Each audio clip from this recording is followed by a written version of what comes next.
Maradona বলেছিলেন আমার জায়গা যে নিতে পারবে সে আর্জেন্টিনার সেরা খেলোয়াড় হতে পারবে। টেভেজ বলেছিল যে মেসিকে বুঝে না সে ফুটবল খেলাই বুঝে না।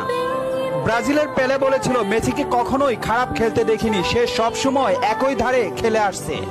পেপ গার্দিওলা বলেছিলেন মেসিকে নিয়ে কিছু লিখবেন না, না লিখে ওকে শুধু দেখে যান, কেননা কোনো কোচ বা সিস্টেম তাকে আটকাতে পারে না।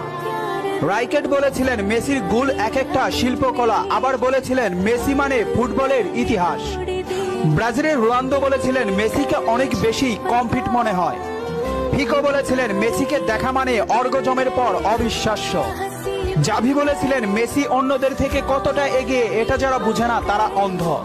ইনিয়েস্তা বলেছিলেন মেসি যা পারে অন্যরা তা পারে না, বার্সেলোনা আর কখনোই আরেকটা মেসি পাবে না। ব্রাজিলের রোনালদিনহো বলেছিলেন আমি একবার বিশ্ব সেরা হয়েছিলাম, কিন্তু তখনও বার্সার সেরা প্লেয়ার হতে পারিনি, কারণ তখন বার্সাতে ছিল মেসি। অরিফ বলেছিলেন মেসিকে দেখলে সব সময় সতর্ক থাকতে হয়।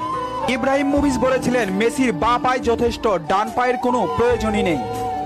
খুলিদ বলেছিলেন মেসিকে দেখতে পাচ্ছি বলে আমরা ভাগ্যবান, কারণ মেসি ফুটবলের সৌন্দর্য। রোমারিও বলেছেন ও নিউটন আইনস্টাইনের মতো প্রতিনিয়ত নিজেকে ছাপিয়ে যাচ্ছে। আরজি বলেছেন লিওনেল মেসি বাস্তবে এত নম্র ও ভদ্র, অথচ মাঠে সে একটা আগুনের গোলা। স্টাকপ বলেছেন মেসিকে থামাতে গেলে